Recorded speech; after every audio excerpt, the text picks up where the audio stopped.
Assalamu alaikum wa rahmatullahi wa barakatuh.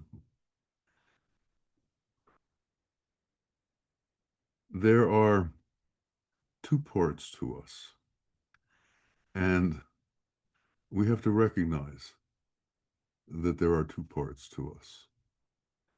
We are not a single being, and we have a constant fluctuation between these two parts of us.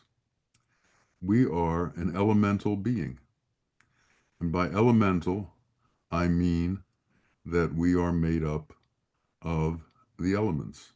We have form. We have earth, fire, water, ether, and air.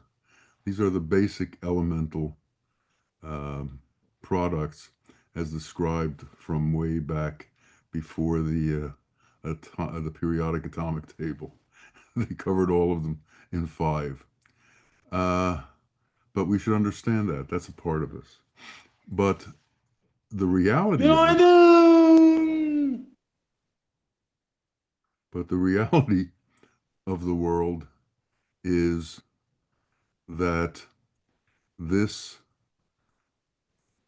elemental being is temporary.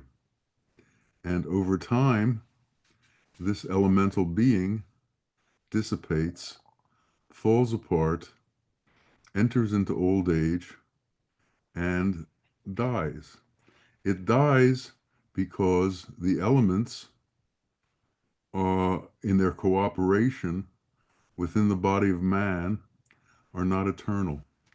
The cooperation agreement only lasts for a while. The elements are naturally adverse to each other. And eventually, this adversity leads to a breakdown in the elemental portions of ourselves. Now, within these elemental portions of ourselves, we have various different senses. These senses tell us in an elemental way where we are, what we're doing, how we're doing, what we should be doing, and give us opinions and positions on our situation in the world. They try to capture where we are and explain to us our situation. And these are called opinions. And man has opinions on everything. Man has political opinions. Man has religious opinions. Man has race opinions. Man has culture opinions. By the way, you should know that culture is a funny word. It's your cult backwards. Culture, your cult. Everybody has their own cult, which means they have their own way of looking things, which is very exclusionary of other ways of looking things. Now, the mind is in the middle of all of this, showing you, taking you, expressing to you, and leading you through opinions. But the mind is a limited tool. And you have to understand the nature of this limited tool. And if you don't understand the nature of this limited tool, you can become very, very confused. The mind is elemental. Remember that. The mind is not spiritual. It's elemental. It's made up of elements. And it's driven by our needs. The mind acts as a source of use to fulfill our needs or our desires. So mind and desire go hand in hand. We desire something, the mind concocts a way to accomplish that desire. And the mind is constantly bringing up new desires, reacting to new desires, trying to implement new desires. And the mind, in order to find satisfaction, believes that in order for peace to be found, desires have to be fulfilled. And without desires being fulfilled, no peace can be found. Because the mind believes in the world. The mind believes in the elemental. And the mind believes that the elemental can cure our emptiness, can cure our needs, can cure that which we want. So, for instance, if you have a political opinion, if your party loses, you're in distress. If your party wins, you're joyous. How long does that last until you learn nothing's changed? How long does that last until you realize the day after the election, everything's the same as it was before the election? Then you're back in the same place that you were before. How long does it take to realize nothing has changed? You need a new car. Well, you get a new car. After 2 weeks, it's not a new car anymore. It's just a car. It gets you from one place to the other. Doesn't matter what it was. It's a car. It only has a utilitarian value to a certain degree. It's not going to uplift you into another state of being. Yet, prior to having it, we kind of believe that it will.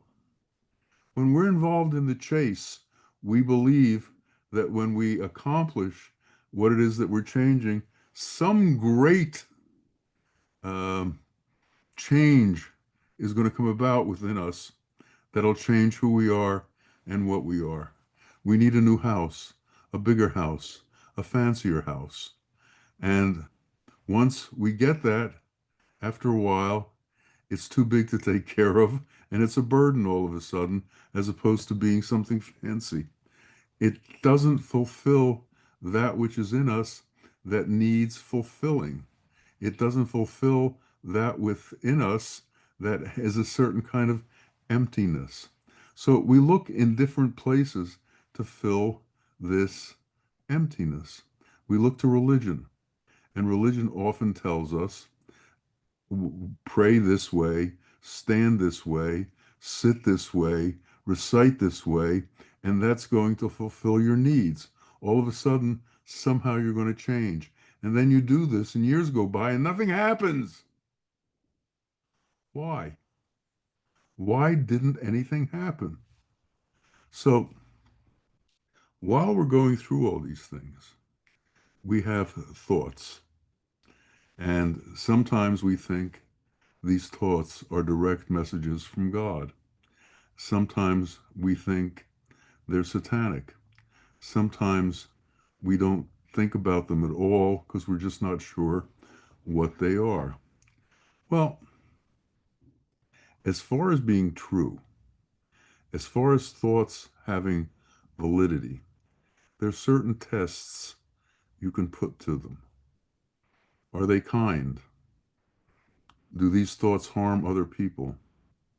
Are these thoughts of such a nature that they are positive in their outlook? Or are they negative in their outlook? Negative thoughts don't come from God. Positive thoughts come from God. Satanic qualities don't come from God. Divine qualities come from God. Divine injunctions come from God. Anything that comes from God is godly. So God will only instruct you to do godly things. He won't instruct you to do anything that's other than godly. Now, that doesn't mean that once you're told godly things, you're going to know that they're godly. Unless you've reached a station where you can understand what godliness is, you may react to godliness in a strange way. You may not understand godliness. You may not understand God's reasoning. So, where does that take us? It takes us to the point where we have to understand we are very limited beings. And we don't know all the answers, nor are we going to know all the answers. Slowly, we can know more and more answers. But there's a solution. And what is the solution to not knowing the answers? What is the solution to being unsure of yourself? What is the solution to being in doubt as to what the outcome of things should be? And the answer is quite simple. The answer is surrender. Give up your opinions.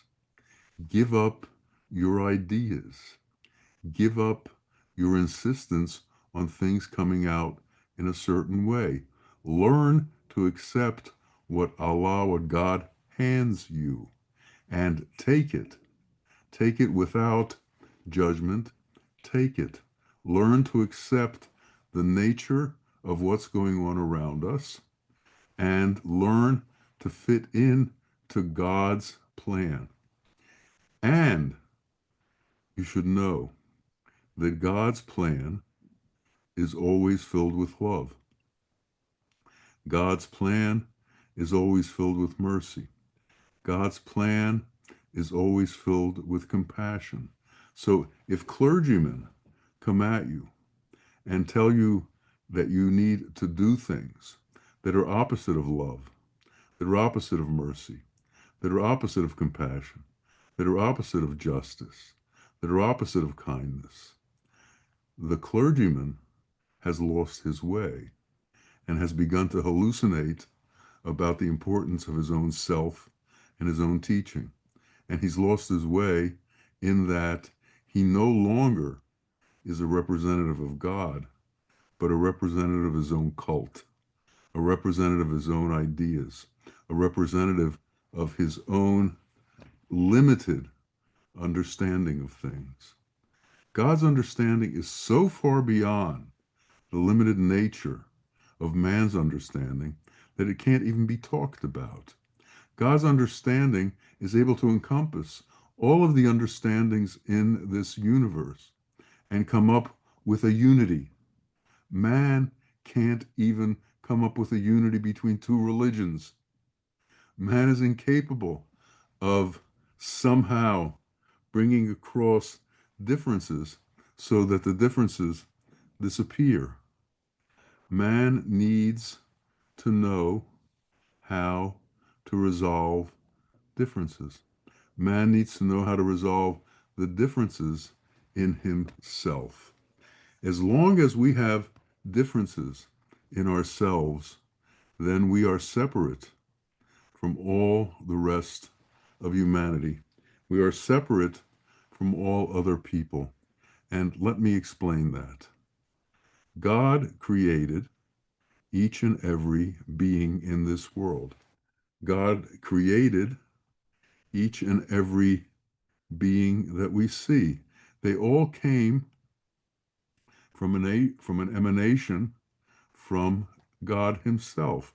They all came from the effulgent self that is God, that gave off emanations which became the souls of man, which were encased in the elemental and made into beings. But they came from a single unity. It was after they became encased in this elemental form that they began to give themselves identities that were attached to this elemental form. So if you are a certain color, you give yourself an attachment to that color, and you make certain claims about that color. For instance, in America, we have people in certain societies who believe the color black is holy, and anybody else other than black is somehow cursed. Uh, in India, people have very high regard for certain colors of skin, one way or the other. These things all become important in society. These things are used to differentiate people when in fact they are a false differentiation. If I am white and you are brown and he is yellow and he is red and the other one is green, that's the color of the skin. The truth has nothing to do with the color of the skin. If we take the skin off us, we're all the same underneath. And how deep is the skin? Maybe an eighth of an inch? And then reality sets in. But we don't see reality. We just see the external manifestation of the elemental covering of our souls.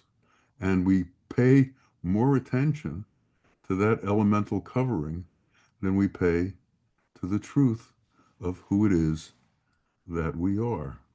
We pay more attention to the differences than the samenesses, the likenesses, the identity. There needs to be an identity that we have in conjunction with all men. It's very important to understand that when God sent the prophets, they all came with the same message. It's very important to understand that there was no differentiation between the messages. They came in different parts of the world, and they came to different people, and they came to prophets who had different colors and different ways of being looked at and seen. And what happened is they became religions, and these religions grew from men who had heard the prophets but didn't have the wisdom of the prophets, and they created these religions that became what people believed in. And depending on the intention of the people promulgating the religions, different kinds of things happen. For instance, in some places, the intention as to what the prophets brought was to use that to keep people under control, under the regis, under the rules of a king. And they told them that the kings had divine rights and they had to listen to what they said because that's the way it was. And that's the way they kept control of large areas of land. And that's also how they were able to gain larger kingdoms because they said other people need to be able to understand what we understand because we were given the truth. People refuse to accept that other people were given the truth. The truth came to many people, and the truth came the same, but the truth became altered. The truth became changed. And that's why every 100 years or so, Muhayyadeens have to be sent into the world. And a Muhaiyaddeen is one who brings back the truth to the faith. The faith tends to run away with itself and create its own reality, as opposed to being in touch and locked in with what is reality. A Muhaiyaddeen is one who is sent from reality to illusion to dissipate illusion and bring reality back into the formation, bring reality back into the truth. To tell you that your mind is not what's in charge. As we walk around, we think our mind is in charge, and our mind knows what it's doing, and our mind will come about and bring solutions to things. I have found that whenever there is a dilemma, and it's a very deep dilemma that I have trouble resolving, that the resolution comes through asking God to resolve it and then having the patience to wait until he does resolve it. And then all of a sudden, that which seemed impossible dissipates, disappears, and a solution came that resolved it as if the problem was never there. Now, you're never going to figure this out unless you give yourself the time to think about it. Think about all the things you thought at one time in your life were tremendous problems, and then they disappeared. as if almost they were never there. How did that happen? How did these problems just disappear as if they were never there? Because God, in His mercy, took these problems from you. And God, in His mercy, will continue to take these problems from you. The Prophet Muhammad had a time in his life when revelation stopped. He became worried. He became frightened. He didn't understand. Had God forsaken him? And then over time, revelation came back. And he wasn't abandoned. He was given what he was given when he was meant to be given it. And so it is with us. We will be given what we're meant to given, but we can't push it. You can't force God's hand. You can't tell God what he's supposed to do. All you can do is beg that you have the ability to surrender so that you can find out what the truth is, in fact, as opposed to what the truth is in your mind. The mind is a very, very powerful drug. It's a drug that controls you and tells you what its position is in this world. It's a very powerful drug that's opinionated about everything. It's also a critic about everything. When you watch stuff, you decide, is this good? Is this bad? Is this mediocre? When you go to a play, your critic turns on. Now, can you go through the world without being a critic? Can you just accept things for the way they are and see where God takes them? Can you be here but not involved in here at the same time? Can you be here and say, I believe in the world, but in reality, you believe only in God? God is the only truth. When we lose our way in the elemental. We lose our way in the world. We lose our way in the confusion of the elemental. The elemental is in a confused state. Why?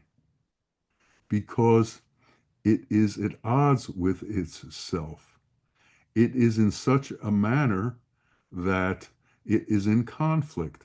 The elements are constantly in conflict. So, water and fire, which are two of the main building blocks of that which is elemental, are constantly in conflict. Earth and water are in conflict. Earth and air are in conflict. Fire and air are in conflict. All of these are in constant conflict. And if we join in the world's conflicts, we will become conflicted. We won't be able to find peace within our being. So we, each of us, as opposed to becoming more and more involved in the world, have to learn to escape from the world. Only when you've escaped from the world will you reach a state of peace, will you reach a state of contentment, will you reach a state of wisdom where in fact you can help the world. But while you're opinionated about worldly things, while you have agendas about worldly things, other than the divine agenda, you will be in conflict. And all you'll be doing is spreading conflict as you attempt to help others. There needs to be an understanding that if something is true, it's not going to create a conflict within you. If something is true, it will give you peace. But peace is limited to that which is divine. Understand, the word salam means peace, but the word salam is also one of the names of God. So peace is a name of God. So if you're going to find true peace, you have to have an involvement with God and be surrendered to God in a certain way. If you're not, then your peace is with the elemental. The elemental is in conflict. The elemental is in disruption. The elemental is in chaos. And you will be placing yourself in this chaotic situation looking for peace. And you can't find it there. Why? Because it doesn't exist there. If you swim in the ocean looking for elephants, you're not going to find elephants. No matter how hard you look, you're not going to find elephants. Well, peace is like that. If you're looking for peace in the world, you're not going to find peace in the world. You'll find a beach that you can lay on. How long can you lay on the beach? I mean, they advertise in the West that for contentment, you need to go to a beach and have people feed you all day long. And that's going to be contentment. You go to a resort that's all inclusive. They give you everything. You don't have to think about a thing. All you got to do is show up, take some of your clothes off, lay around, and get fed, and you'll be peaceful. How long is that going to last? How long is that idea going to be that which resolves who you are? We are spiritual beings that are transcendent, have the capability of being transcendent beyond the elemental. We have to understand that phrase. We are capable of being transcendent beyond the elemental, which means there is a state that exists that man can exist in that's beyond the world. So there's a state beyond the world. There's a state beyond religion. There's a state beyond politics. There's a state beyond nationality. There's a state beyond philosophy. There's a state that is divine. And this divine state is outside of the realm of the elemental. And as long as we're dealing with the elemental, we're not going to be able to reside in that state. We're not going to be able to be in that state. And as long as the elemental is what we desire through our mind, we're not going to be in that state.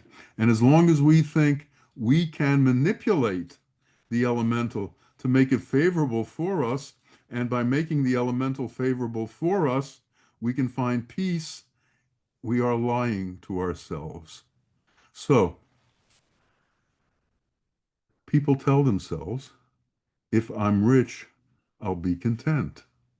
And then people become wealthier and wealthier, and nothing's happening. And they talk to themselves, and Satan enters into the conversation. And they may not know it. It's the whisper. He whispers in their ear, well, you're right. You will. You just need 10% more. And when they get to 10% more, Satan comes back again and says, you need 10% more. And there's never an end to it. To become famous, people try to do what is necessary to gain fame. And they think that if they are famous and everybody knows who they are, their status and the fact that everybody knows who they are will give them some kind of contentment. Well, what you're going to find is that as you become famous, you begin to hide because you can't take what's going on all around you when you're famous. You can't take what's annoying and what's expected of you. People buy huge lots of land to separate themselves from everyone else when this happens to them. There are so many things that we don't understand, but we don't understand what it takes to make us content. And until we understand what it takes to make us content, we are not going to be content. There's a song recently called Looking for Love in All the Wrong Places. Well, you're not going to find love in bars. Uh, you're not going to find love on the internet. You're going to find love in your heart. Your heart is the residing place of God within you. And if you can find love there by yourself with God, then you can also find love in the world. But any love you find in the world that is not inclusive with the love of God simultaneously is not real love.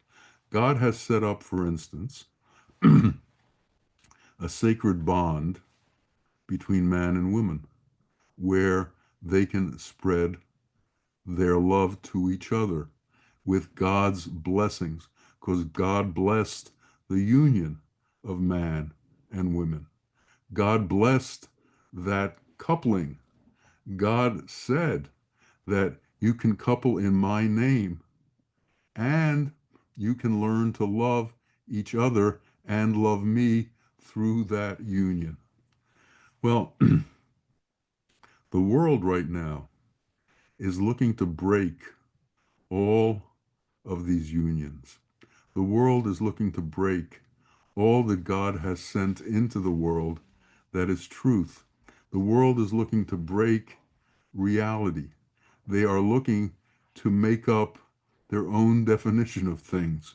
They're looking to change things that have been one way for hundreds of years. And there are people who buy into it. And why do they buy into it? Well, it's difficult to understand sometimes, but a lot of this has to do with politics. Once groups are established and they become activists and they get enough people together that they have a voting bloc that has some kind of influence, political parties will take up their causes.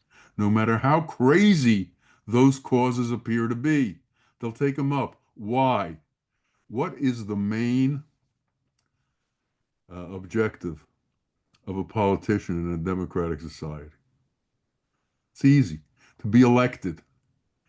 I mean, they will tell you their main objective is to help people, but their main objective is to be elected. And they'll do whatever they can to be elected. And once you begin to compromise your truth, once you begin to compromise the truth for the sake of election, you have betrayed yourself and humanity. We have to realize that each of us individually can bring about change. Each of us individually has to bring about change for ourselves. There was a group in the United States called the Shakers. And what they would say is that each of us has to become our own Messiah.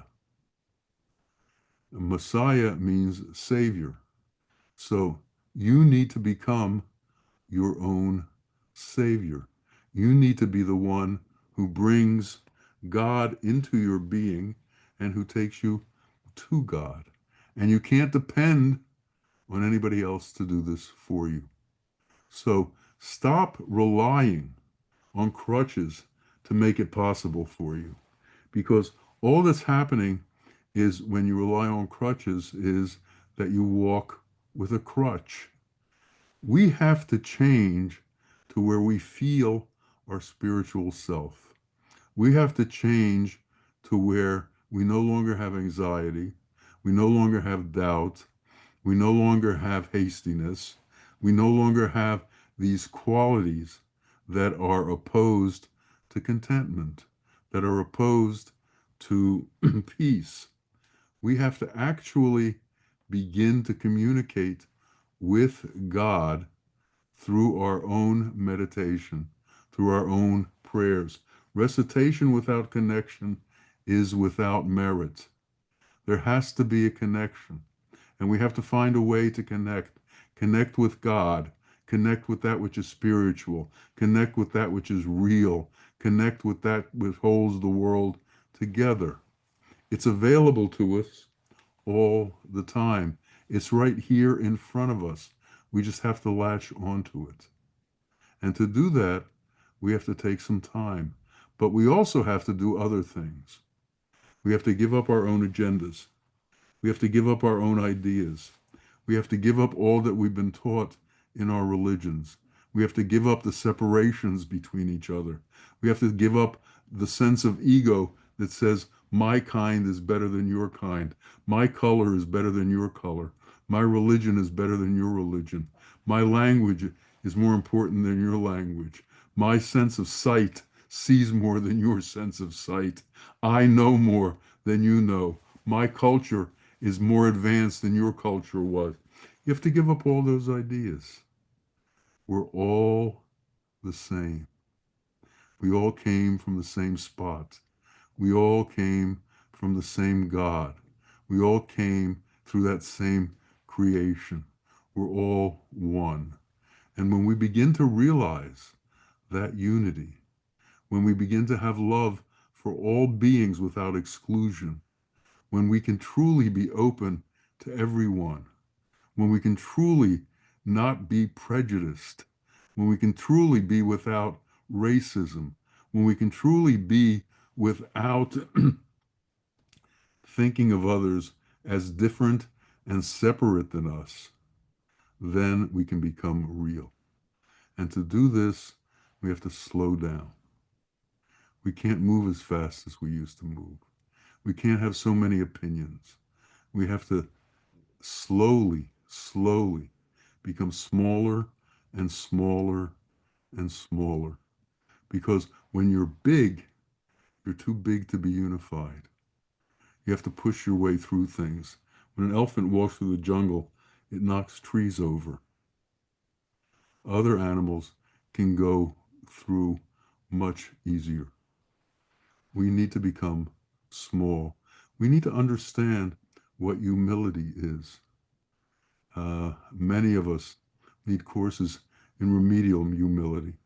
We need to have courses in what it's like to become small, in what it's like to be a servant to God. We need to understand that God is a servant to all of humanity, that God gives. We have to understand that the true saints in this world, the Ketubs in this world, the ones who came with the real message for people, what did they bring? They brought gifts from God for us. What did they need for themselves? They didn't need anything. Why? Because they had God. And God gave them because they were able to give. So if you want God's gifts to come to you, then you have to be able to give God's gifts to others. If you want God's grace to come to you, then you have to learn to give God's grace to others. If you want God's mercy and compassion to come to you, then you have to learn to give God's mercy and compassion to others. As long as you become a hoarder of love or a hoarder of mercy and compassion, it's lost. It's silly. It's not in the realm of reality. It's in the realm of the mind and desire and the grasping to make the self bigger. The self doesn't need to be made bigger. Self needs to be made smaller. The self needs to disappear. The self needs to be without the self. The self needs to be God's will. And when that happens, when we become the actors of God's will, then we have transcended this world and we've entered into the divine world. And then the state of dying before dying occurs, because now you've entered into the realm of eternity while you're still within this physical body, because you have no attachment to it any longer. Your attachment is only to reality, and your attachment is only towards service, towards all of humanity and unity of all of humanity. Somehow we have to understand this. Somehow we have to enter this state. Somehow we have to really deeply think about what it is we want in this world. Do we want peace, or do we want to make believe? Do we want reality, or do we want to hallucinate? Do we want fame, or do we want truth? Do we want wealth, or do we want what's real? And the wealth of the world isn't real. The only reality is God's wealth. So we can't accumulate wealth in this world and take it to the next, but we can accumulate kindness. We can accumulate justice. We can accumulate mercy. We can accumulate compassion and love. And that travels with us because that becomes who we are.